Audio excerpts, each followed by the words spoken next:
ना रूम बन पाएगा ना सेल बन पाएगी। तो कोशिका का मतलब होता है साहित्यिक रूप से एक छोटा सा कंपार्टमेंट। अब देखिए कि आप लोगों के सिलेबस में भी है कि कोशिका की खोज कब हुई, कोशिका के भाग कौन से हैं और जो अलग अलग भाग हैं उनका कार्य क्या है, कोशिका का कार्य क्या है, यही सब हम लोग आज पढ़ेंगे। तो सबसे पहले हम लोग देखते हैं कि कोशिका की खोज कब हुई। कोशिका की खोज एक कारपेंटर थे, कारपेंटर, इनका नाम था Robert Hooke. Robert Hooke, Robert,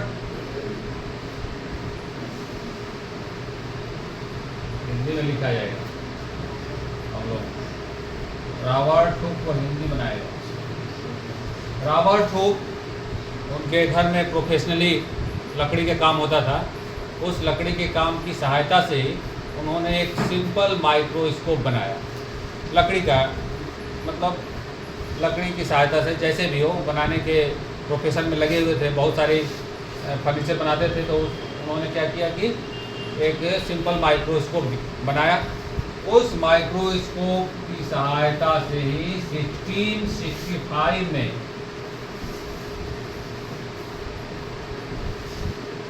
उस माइक्रोस्कोप की सहायता से ही, अब उनके आसपास लकड़ियाँ ही थी, कारपेंटर का प्रोफेशन था उनके घर में, तो आसपास लकड़ियाँ थी।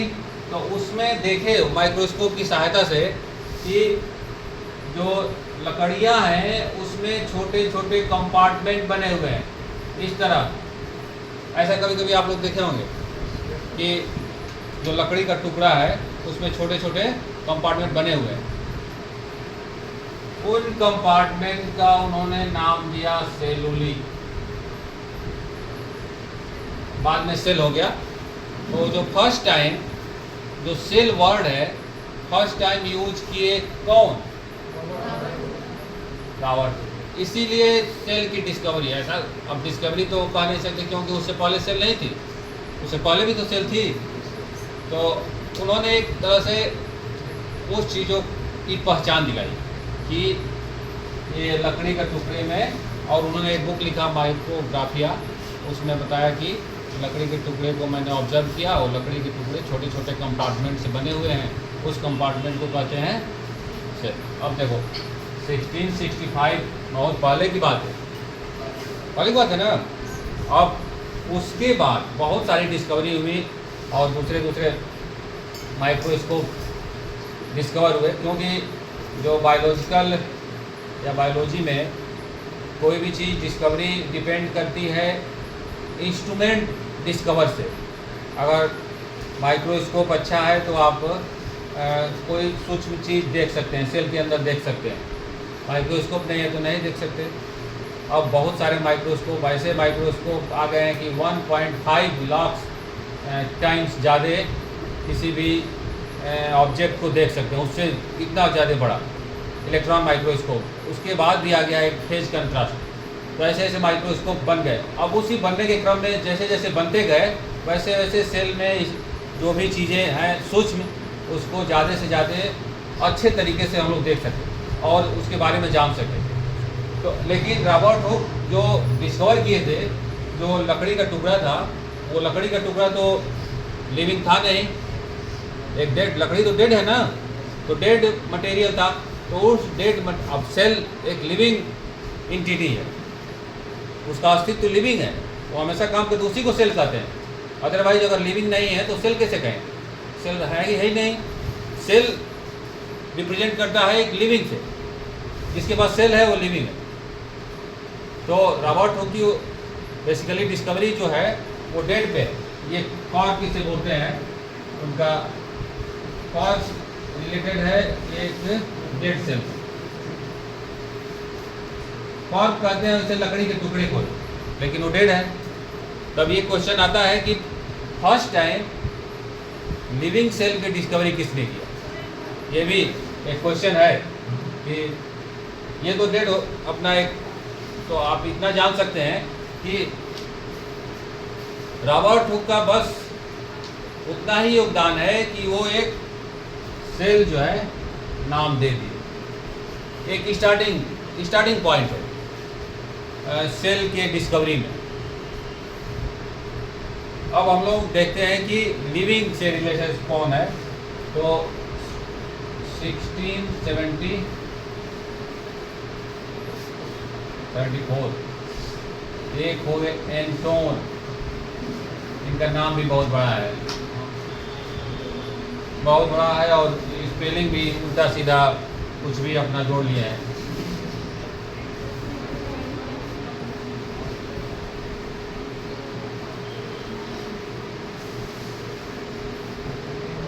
एंटोन वॉन लेवेनहॉक एक माइक्रोबायोलॉजिस्ट थे जिन्होंने फर्स्ट टाइम लिविंग सेल का डिस्कवर किया, और वो थे बैक्टीरिया।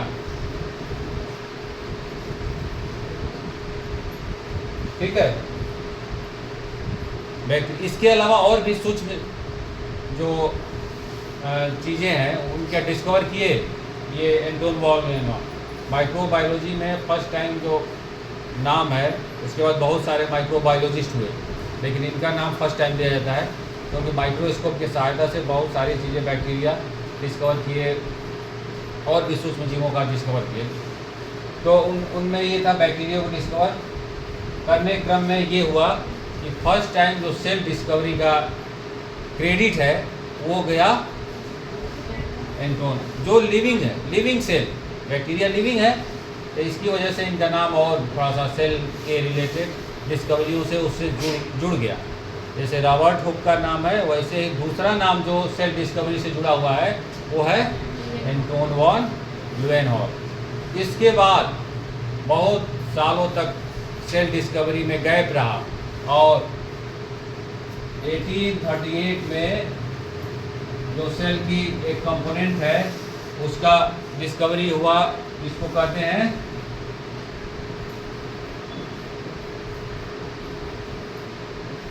केंद्रक। बहुत गैप है ना, गैप है कि नहीं, उतने सालों का। तो ये सारी चीज़ें डिपेंड है कि सूक्ष्म चीज़ों को देखने के लिए इंस्ट्रूमेंट है कि नहीं आपके पास। रॉबर्ट हुक तभी देख पाए जब वो बनाए कि इंस्ट्रूमेंट, कुर्सी मेज बनाते रहे लेकिन कुछ नहीं मिला, एक माइक्रोस्कोप बनाए तो कुछ मिल गया। केंद्रक का डिस्कवर किए रॉबर्ट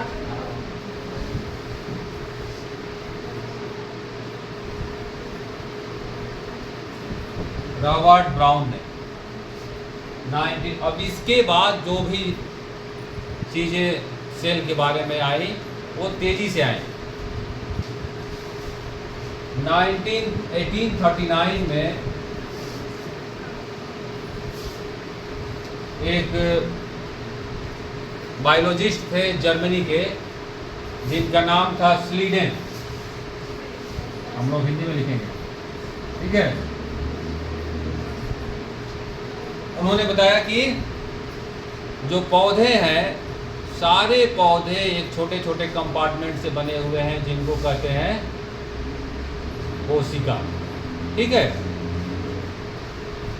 और एक और इनसे इंग्लैंड के वैज्ञानिक भी उसी एरिया में डिस्कवरी कर रहे थे या खोज रहे थे या पढ़ रहे थे या फिर रिसर्च कर रहे थे, जिनका नाम था स्वान। ये 1839 के आसपास की घटना है। स्लीडेन और स्वान दो वैज्ञानिक ऐसे हुए जो मिला जुला के एक ही निष्कर्ष पे पहुँचे कि पौधे और जंतु दोनों छोटे छोटे कंपार्टमेंट से बने हुए हैं। उस कंपार्टमेंट को कोशिका कहते हैं। और इसके बाद 1854 में एक और वैज्ञानिक हुए विल्को।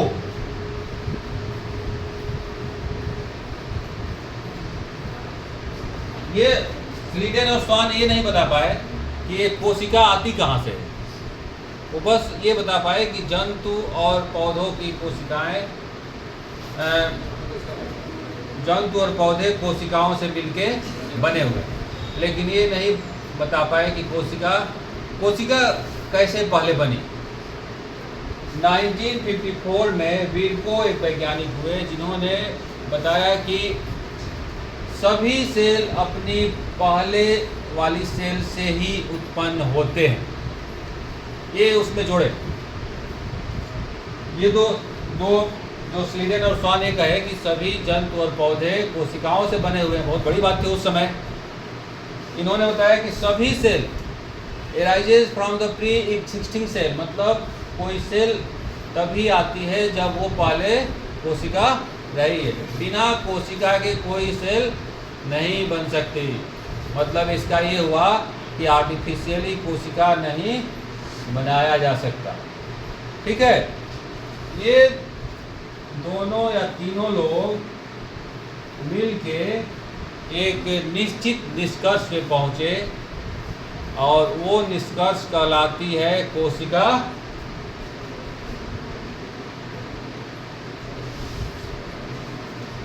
ये निष्कर्ष कहलाता है कोशिका सिद्धांत।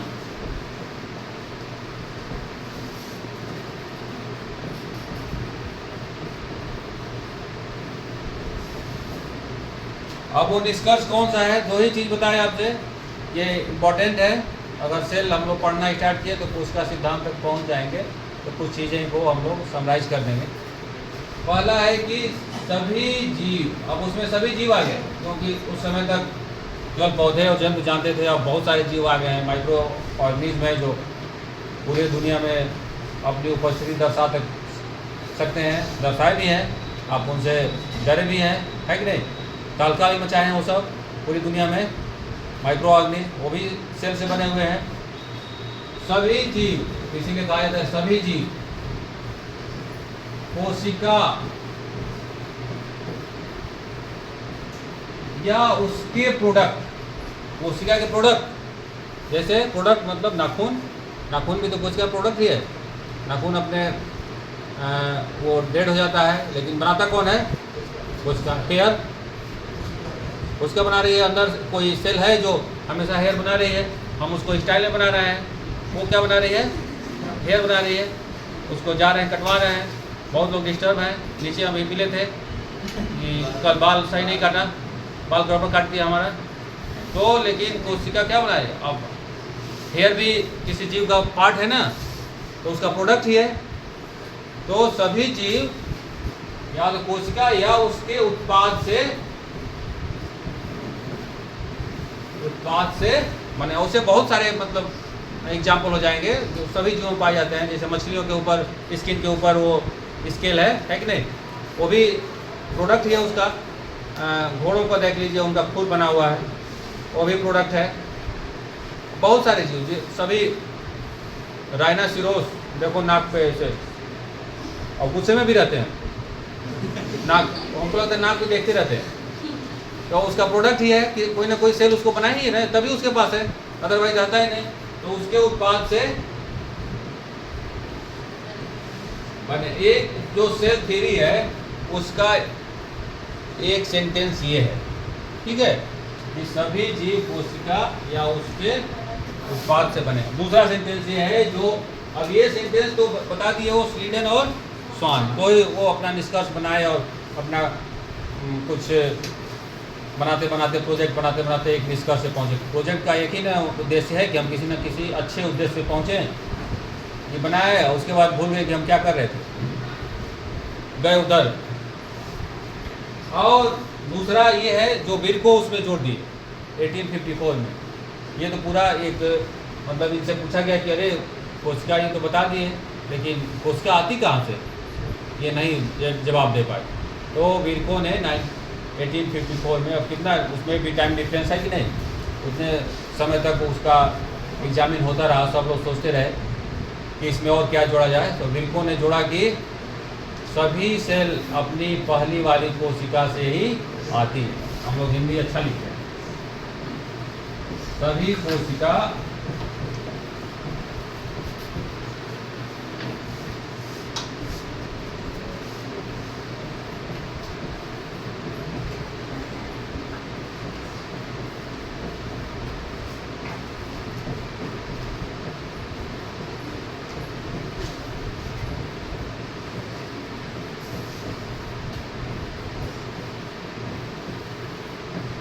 एक बार एग्जाम में आया भी था। लेकिन 3 साइंटिस्ट का जो सेल थ्योरी अब पढ़ रहे हैं, सेल सिद्धांत, उसमें 3 साइंटिस्ट का नाम याद रखिए, स्लीडन, स्वान और विल्को। ये तीनों, ये 2 सेंटेंस जो है उससे संबंधित है। जो 2 सेंटेंस बनाए गए हैं कि सभी कोशिका अपने पहले वाली कोशिका का उत्पाद है। मतलब every cell arises from the pre existing cell. वो पहले सेल रही है तभी वो इस समय सेल है, अदरवाइज वो सेल संभव नहीं है। सेल को हम बना नहीं सकते और बिगाड़ तो सकते ही हैं, बिगाड़ सकते हैं, हाँ बिगाड़ सकते हैं, उसको किसी तरह नष्ट कर सकते हैं। लेकिन बनाने की ताकत, आप फूल की खुशबू ले सकते हैं, फूल की खुशबू बना सकते हैं, फूल नहीं बना सकते। आप फूल को तोड़ सकते हैं, गए अपना तुरंत तोड़ लिए, कभी लगा के दिखाओ वहाँ पे, गायब हवा खा रहे हैं। तो ये जानते रहिए, ठीक है। अब हम लोग एक और टॉपिक आज पढ़ लेते हैं कि सेल के कौन कौन से भाग हैं, ठीक है। ज़्यादा पढ़ना भी ठीक नहीं है। कोशिका के भाग,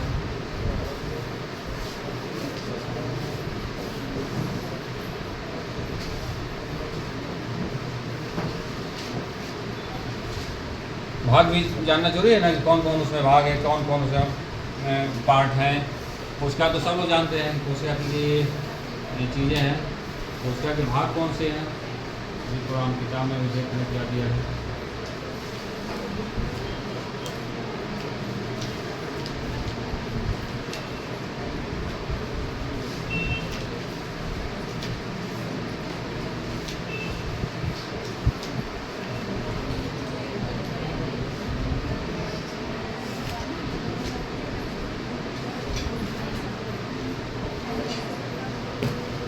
चलो ठीक है।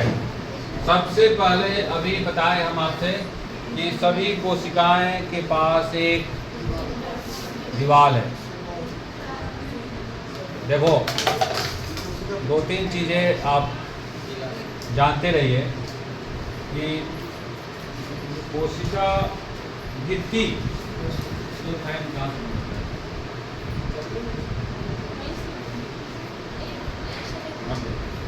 कोशिका भित्ति और कोशिका झिल्ली में अंतर है, और बहुत ज़्यादा अंतर है। सभी कोशिकाओं के चारों ओर कोशिका झिल्ली पाई जाती है, ठीक है। सभी कोशिकाओं के,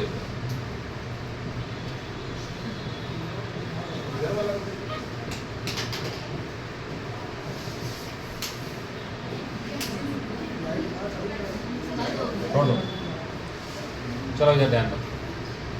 सभी कोशिकाओं के चारों ओर क्या पाई जाती है, और इस कोशिका झिल्ली के बिना कोशिका की कल्पना नहीं की जा सकती। वैसे ही जैसे एक रूम की कल्पना उसके दीवारों से है, अगर दीवार न रहे तो आप फिर आपका पता लगा कोई ज़मीन कब्जा कर लिया, मुकदमा लड़ रहे हैं, हमको 2 लाख दो, हमको 3 लाख दो, तब वो कब्जा छुड़ाएंगे। दीवार बनवाने के लिए 5 लाख दो, तब वहाँ खड़े रहेंगे। ऐसे एक लोग मिले थे, तो दीवार नहीं है, कोशिका गायब, आपका घर गायब, दीवार नहीं है तो ऐसे ही कोशिका का कोशिका झिल्ली उसकी वॉल। अब सेल वॉल भी कहा जाता है, कोशिका भित्ति। कोशिका भित्ति और कोशिका झिल्ली में अंतर है। कोशिका भित्ति सेलुलोज की बनी होती है और कोशिका झिल्ली प्रोटीन और लिपिड की बनती है। कोशिका भित्ति केवल पौधों में पाई जाती है, पौधों में। ये कोशिका झिल्ली के अतिरिक्त है। कोशिका भित्ति कोशिका झिल्ली के अतिरिक्त पौधों की कोशिका, मान लो ये कोशिका झिल्ली हो गई, उसके चारों एडिशनल बाउंड्री है एक इस तरह, और ये एडिशनल बाउंड्री कहलाती है कोशिका भित्ति। और एक अंतर भी है, आधारभूत अंतर भी है कि कोशिका भित्ति और कोशिका झिल्ली क्या है। तो कोशिका झिल्ली वो है जो केवल सभी में पाई जाती है, एनिमल हो चाहे पौधे हों। अभी बताए ना कि कोशिका झिल्ली, अब इसमें बुक में लिखा हुआ है कि cell membrane is absolute requirement absolute requirement है, otherwise cell will not survive और not consider to cell existence उसकी क्वेश्चन हो जाएगा अगर कोशिका झिल्ली नहीं है, because they have the property, उसकी प्रॉपर्टी कुछ स्पेशल टाइप के गुण हैं और उस गुण के कारण वो सेल के चारों ओर अपनी बाउंड्री बनाती है। तो पहले हम लोग देखते हैं कि कोशिका झिल्ली, अब जो कोशिका भित्ति है वो बनी होती है सेलुलोज की। सेलुलोज एक कार्बोहाइड्रेट है और एक डेड मटेरियल, क्योंकि लिविंग और डेड तो पूरे वर्ल्ड में चल रहा है। जो लिविंग है वो डेड होगा, जो डेड है वो फिर लिविंग में आ जाएगा, फिर डेड लिविंग, मतलब साइकिल चल रही। तो सेलुलोज डेड मटेरियल है और कोशिका झिल्ली क्या है? लिविंग मटेरियल है। कोशिका झिल्ली can be made up by the cell, क्योंकि सेल जब डिवाइड होती है, एक सेल से दो सेल बनती है, तो उसमें कोशिका झिल्ली भी बनती है ना। तो जब कोशिका झिल्ली में रीजनरेशन पावर है, बनने का पावर है, तो मतलब वो लिविंग है, अदरवाइज डेड उसको कहने लगते हैं। और सेलुलोज में लिविंग का पावर नहीं है, कार्बोहाइड्रेट है, वो डेड है, वैसे पड़ा रहता है। तो कोशिका झिल्ली और कोशिका भित्ति, तो कोशिका झिल्ली, अब इसकी देखो ये बनी किसकी होती है? कोशिका झिल्ली, कोशिका झिल्ली बनी होती है प्रोटीन और, ये एक इम्पॉर्टेंट क्वेश्चन है, प्रोटीन और लिपिड। प्रोटीन आप जानते ही हैं और लिपिड आप जानते ही हैं। लिपिड फैट को बोलते हैं। लिपिड की बाई लेयर होती है, इस तरह से संरचना होती है इसकी।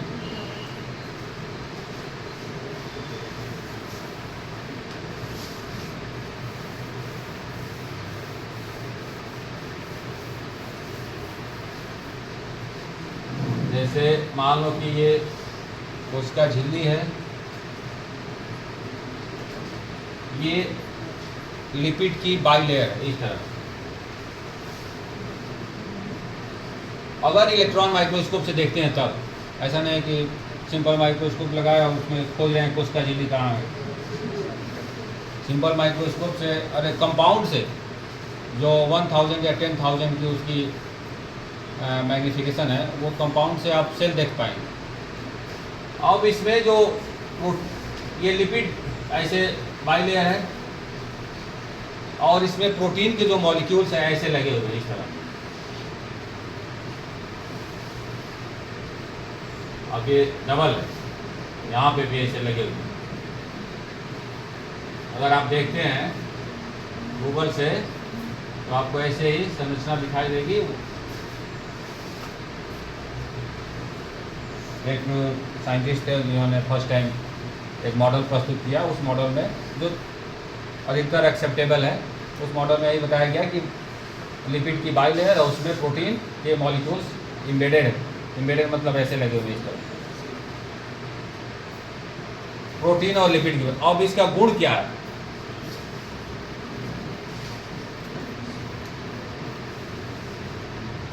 Plasma membrane is selective permeable. Selective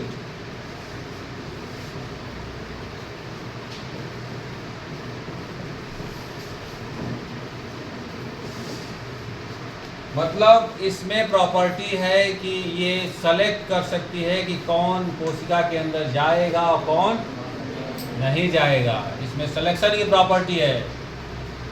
इसी कारण इसमें प्रोटीन लगे हुए हैं, प्रोटीन मॉलिक्यूल्स। ये दो लिपिड इसकी बाउंड्री बना रही है, लेकिन प्रोटीन के मॉलिक्यूल्स इसमें सिलेक्शन करते हैं कि ये मटेरियल अंदर जाएगा और ये मटेरियल बाहर जाएगा।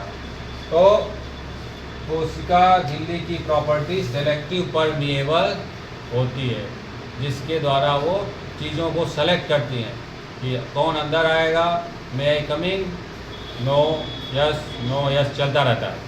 ठीक है, प्रोटीन की वजह से। प्रोटीन एक मतलब अजीबोगरीब तरह का मटेरियल है जो इस पूरी दुनिया में फैला हुआ है, उसी की वजह से अजीबोगरीब तरह के आपको प्रोडक्ट मिलते रहते हैं जीवों से संबंधित। जीव में जो अजीबोगरीब तरह के प्रोडक्ट हैं वो प्रोटीन के कारण। हेयर में भी अगर स्टाइलिश है, हेयर स्टाइलिश, तो वो प्रोटीन के कारण। अगर प्रोटीन न रहे तो हेयर इतना स्टाइल नहीं हो सकता है, ब्लैक से वाइट नहीं हो सकता। वो स्किन में भी, इसमें भी, नेल में प्रोटीन है एक स्पेशल टाइप। उसी प्रोटीन के कारण इसमें हार्डनेस है।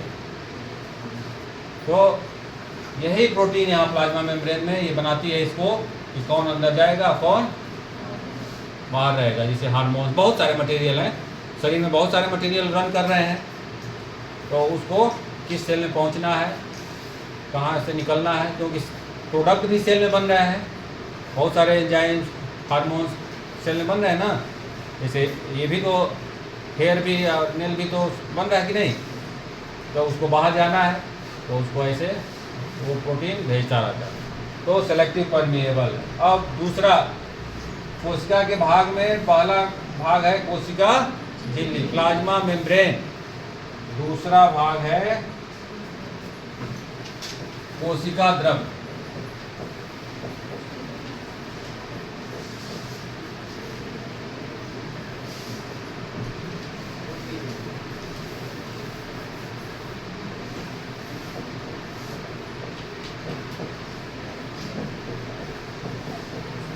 जिसे कहते हैं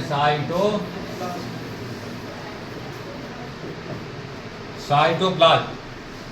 जैसे किसी भी, मान लो ये सेल है, अब सेल के अंदर जब इंटर करेंगे तो आपको सभी सेलों में एक द्रव भरा हुआ है।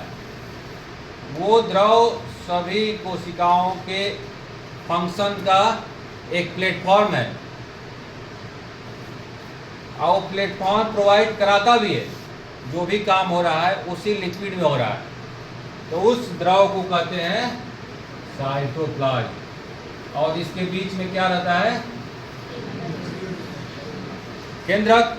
तो केंद्रक और इस प्लाज्मा मेम्ब्रेन के बीच में एक लिक्विड है जिसे कहते हैं साइटोप्लाज्म, और सारी चीज़ों का वो एक स्टेज है, ठीक है, वो स्टेज पे सारी चीज़ें हो रही हैं। इसका जो नेचर है वो कोलाइडल है। एक बार क्वेश्चन आया था ये, कोलाइडल आप पढ़े ना कि द्रव ठोस गैस, तो वो नेचर जो है या तो ठोस भी नहीं है और द्रव भी नहीं है, बीच वाली कंडीशन है, ठीक है। तो बीच वाली कंडीशन को क्या कहेंगे, कोलाइडल, मतलब ज़्यादा चिपचिपा टाइप। हाँ, तो उस वाले स्टेज को बोलते हैं कोलाइडल, उसका नेचर कोलाइडल, और उसमें सारे जो कोशिकांग हैं वो पाए जाते हैं। कोशिकांग के बारे में अभी हम लोग पढ़ेंगे। जो तीसरा कोशिका का भाग है जो अंतिम है और सबसे कोशिकांग में सबसे बड़ा है, उसका नाम है केंद्रक, न्यूक्लियस।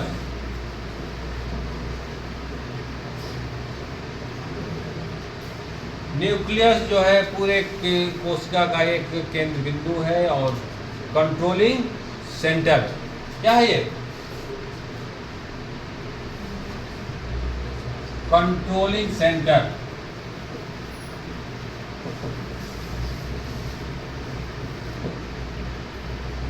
जो भी फंक्शन कोशिका में हो रहे हैं उस सारी चीज़ों का कंट्रोल किसके पास है, न्यूक्लियस के पास। और न्यूक्लियस सेल में जितनी मटेरियल पाए जाते हैं, जितने कोशिकांग पाए जाते हैं, उसमें सबसे बड़ा है। न्यूक्लियस के अंदर जो भी चीज़ें हैं उसको न्यूक्लियस द्रव्य बोलते हैं, उसको आगे पढ़ेंगे। ऑलमोस्ट एवरी सेल, सभी सेल में एक न्यूक्लियस होता है, लेकिन कुछ ऐसी सेल हैं जिसमें एक भी न्यूक्लियस नहीं है, और कुछ ऐसी सेल भी हैं जिसमें एक से ज़्यादा न्यूक्लियस है, ये एक्सेप्शन भी है। अब कौन कौन सी ऐसी सेल है जिसमें न्यूक्लियस नहीं है, लगभग सभी सेलों में न्यूक्लियस एक है। तो कौन न्यूक्लियस एक तो है जिसमें न्यूक्लियस नहीं है, उसका नाम है, क्या नाम है, आरबीसी। आरबीसी में न्यूक्लियस नहीं है, इसीलिए उसका कंट्रोल नहीं है। वो अपना ऑक्सीजन ले गई, ऑक्सीजन कार्बन डाइऑक्साइड ले, उसका काम उसका खत्म, 120 दिन बाद उसका। और अभी बताए हैं कि एक से ज़्यादा सेल में न्यूक्लियस पाए जाने वाली कोशिका कौन सी है, अभी हम बताए थे 2 दिन पहले, क्या नाम है उसका,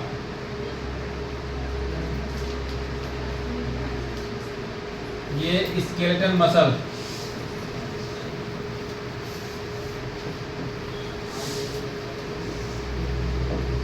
जिसमें एक मसल फाइबर में एक से ज़्यादा न्यूक्लियस है।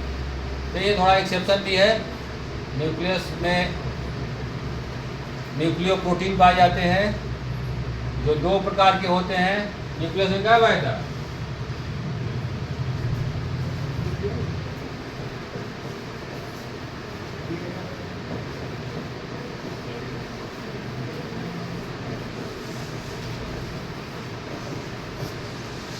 न्यूक्लियस में जो भी मटेरियल पाया जाता है उसे कहते हैं न्यूक्लियोप्रोटीन।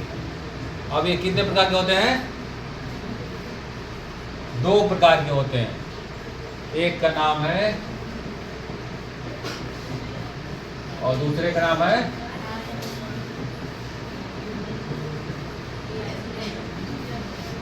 आप लोग सुने ही होंगे, ये तो बहुत फेमस लोग हैं दो, डीएनए और आरएनए, कहीं इधर उधर सुन गए होंगे। तो इसके बारे में अगले क्लास में पढ़ा जाएगा।